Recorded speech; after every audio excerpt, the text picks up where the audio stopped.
ಮೈಸೂರಿನಲ್ಲಿ ಗೌರಿ ಗಣೇಶ ಹಬ್ಬದ ಪ್ರಯುಕ್ತ ದಸರಾ ಗಜಪಡೆಗೆ ಸಾಂಪ್ರದಾಯಿಕವಾಗಿ ಪೂಜೆ ಸಲ್ಲಿಸಲಾಯಿತು.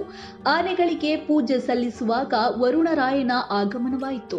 ಅರಮನೆಯ ಮುಂಭಾಗದಲ್ಲಿ ನಡೆಯಬೇಕಿದ್ದಂತಹ ಪೂಜಾ ಕಾರ್ಯಕ್ರಮ ಆಗಿರೋದ್ರಿಂದ ದಿಢೀರಂತ ಮಳೆ ಬಂದಂತಹ ಹಿನ್ನೆಲೆಯಲ್ಲಿ ಆನೆಗಳ ಶೆಡ್ನಲ್ಲಿಯೇ ಪೂಜೆಯನ್ನ ಸಲ್ಲಿಸಲಾಯಿತು. ಅರಣ್ಯಾಧಿಕಾರಿಗಳು ಸಿಬ್ಬಂದಿಗಳ ನೇತೃತ್ವದಲ್ಲಿ ನಡೀತಾ ಇರುವಂತಹ ಈ ಒಂದು ಪೂಜಾ ಕಾರ್ಯಕ್ಕೆ ಅರ್ಚಕ ಪ್ರಹ್ಲಾದ್ ರಾವ್ ಅವರಿಂದ ಪೂಜೆಯನ್ನ ನೆರವೇರಿಸಲಾಯಿತು. ಕಬ್ಬು, ಬೆಲ್ಲ ಹಾಗೂ ವಿವಿಧ ಬಗೆಯ ಹಣ್ಣುಗಳನ್ನ ನೀಡಿ ಆನೆಗಳಿಗೆ ಪೂಜೆ ಸಲ್ಲಿಸಲಾಯಿತು. ಮಳೆಯ ನಡುವೆಯೇ ಆನೆಗಳಿಗೆ ಪೂಜೆಯನ್ನ ಸಲ್ಲಿಸುವಂತಹ ಕಾರ್ಯಕ್ರಮವಾಯಿತು. ಮೊದಲ ಹಂತದಲ್ಲಿ 9 ಆನೆಗಳು ಬಂದಿದ್ವು. ಎರಡನೆಯ ಹಂತದಲ್ಲಿ 5 ಆನೆಗಳು ಆಗಮಿಸಿದ್ವು. ಗಣೇಶ ಹಬ್ಬದ ಹಿನ್ನೆಲೆ ಸಾಂಪ್ರದಾಯಿಕವಾಗಿ ಪೂಜೆಯನ್ನ ಕೂಡ ಸಲ್ಲಿಸಲಾಯಿತು. ಪೂಜೆಯಲ್ಲಿ ಎಲ್ಲಾ ಆನೆಗಳು ಕೂಡ ಭಾಗಿಯಾಗಿದ್ವು. ಎಲ್ಲಾ ಆನೆಗಳ ಆರೋಗ್ಯ ಕೂಡ ಉತ್ತಮವಾಗಿದೆ.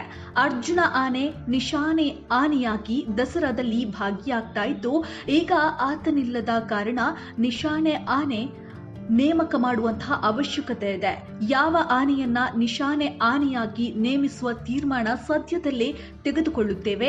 ಯಾವ್ಯಾವ ಆನೆಗಳಿಗೆ ಯಾವ ಜವಾಬ್ದಾರಿ ನೀಡಬೇಕೆಂದು ನಿರ್ಧಾರವನ್ನ ಮಾಡುತ್ತೇವೆ. ಮಹೇಂದ್ರ, ಧನಂಜಯ ಆನೆಗಳಿಗೆ ಮರದ ಅಂಬಾರಿಯನ್ನ ಕಟ್ಟಿದ್ದೇವೆ. ಈಗಲೂ ಕೂಡ ಮಹೇಂದ್ರ, ಧನಂಜಯ ಆನೆಗಳಿಗೆ ಮರದ ಅಂಬಾರಿಯನ್ನ ಕಟ್ಟಿ ತಾಲೀಮನ್ನ ನಡೆಸಲಾಗುವುದು ಅಂತ ಮೈಸೂರಿನಲ್ಲಿ ಸಿಎಫ್ ಮಾಲತಿ ಪ್ರಿಯಾ ಅವರು ಹೇಳಿಕೆ ನೀಡಿದ್ದಾರೆ.